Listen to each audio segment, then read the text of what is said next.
Speaking from 21 South Street. It's shivering cold here today, and the temperature is dropping every day.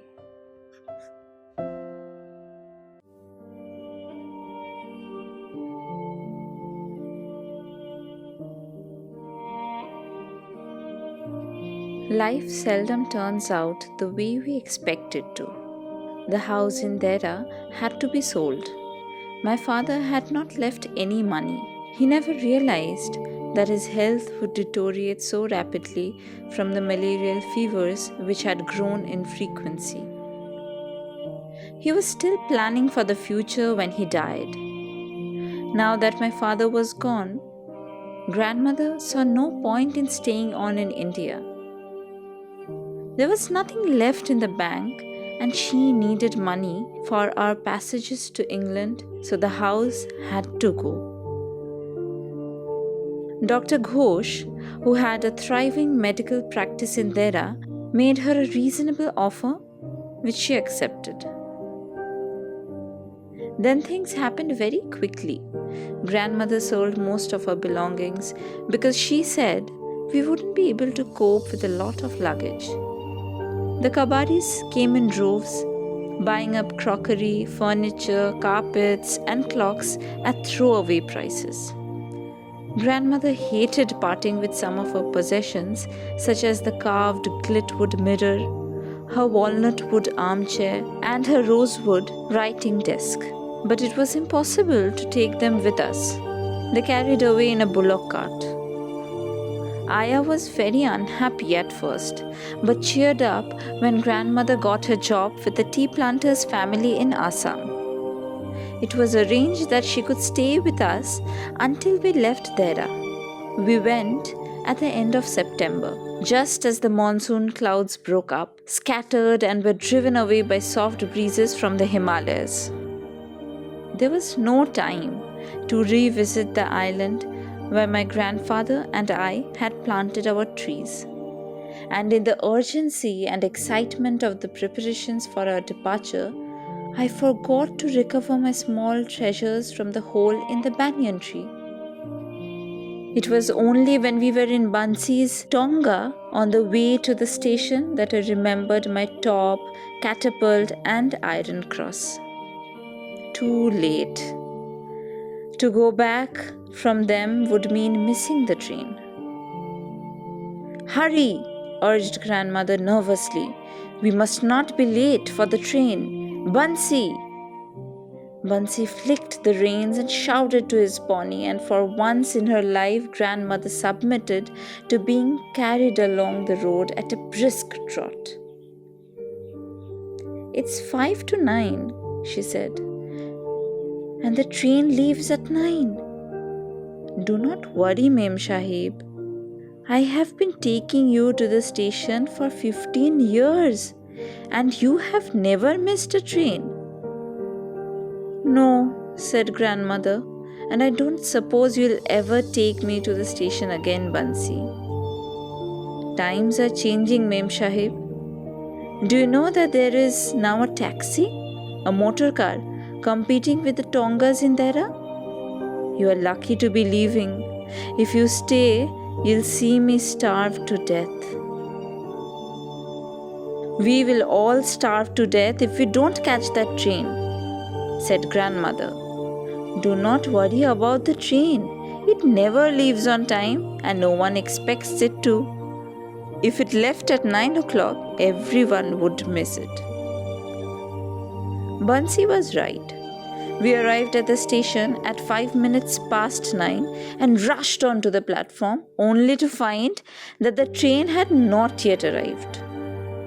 The platform was crowded with people waiting to catch the same train or to meet people arriving on it. I was there already, standing guard over a pile of miscellaneous luggage. We sat down on our boxes and became part of the platform life at an Indian railway station. Moving among piles of bedding, and luggages were sweating, cursing coolies, vendors of magazines, sweetmeats, tea, and betel leaf preparations. Also stray dogs, stray people, and sometimes a stray station master. The cries of the vendors mixed with the general clamor of the station and the shunting of a steam engine in the yards.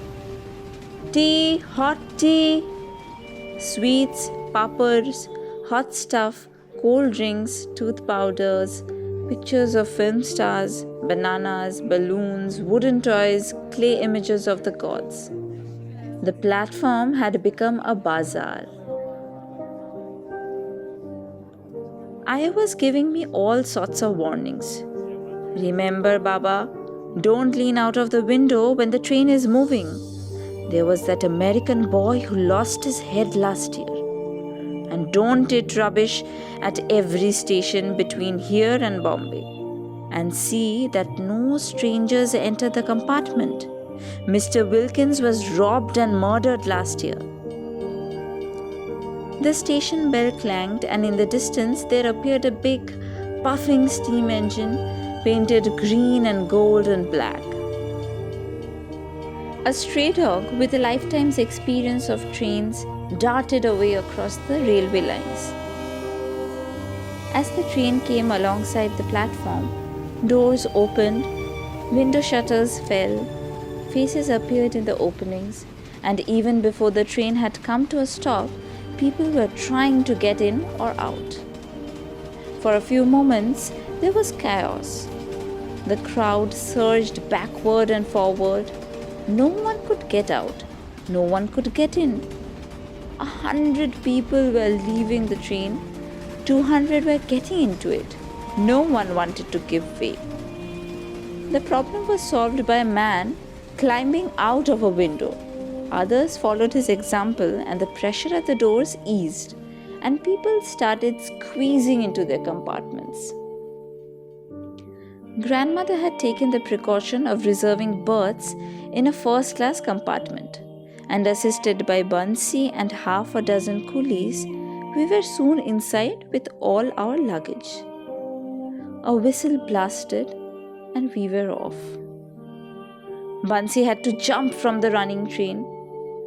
As the engine gathered speed, I ignored Aya's advice and put my head out of the window to look back at the receding platform. Aya and Bansi were standing on the platform, waving to me. And I kept waving to them until the train rushed into the darkness and the bright lights of Dehra were swallowed up in the night. New lights, dim and flickering, came into existence as we passed small villages. The stars too were visible, and I saw a shooting star streaking through the heavens. I remembered something that Aya had told me once, that stars are the spirits of good men, and I wondered if that shooting star was a sign from my father that he was aware of our departure and would be with us on our journey. And I remembered something else that Aya had said, that if one wished on a shooting star, one's wish would be granted, provided, of course, that one thrust all 5 fingers into the mouth at the same time. "What on earth are you doing?" asked grandmother, staring at me as I thrust my fist into my mouth. "Making a wish," I said. "Oh," said grandmother. She was preoccupied and didn't ask me what I was wishing for, nor did I tell her. We never made it to England. Grandmother passed away after brief illness in Lucknow. Aunt Emily, in whose house we were staying before going on to Bombay to board our ship to England, made arrangements for her funeral and for me to be sent back to Dehra. My father's cousin, Mr. John Harrison, who had lived in Dehra, agreed to let me stay with him and attend the day school in the town.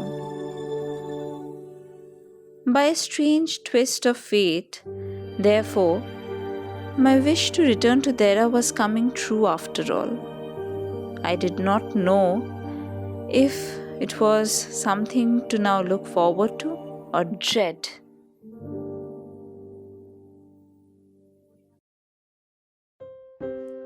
You were listening to The Wish by Ruskin Bond from The Adventures of Rusty.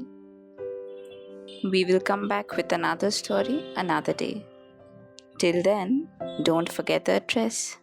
It's 21 South Street. Goodbye.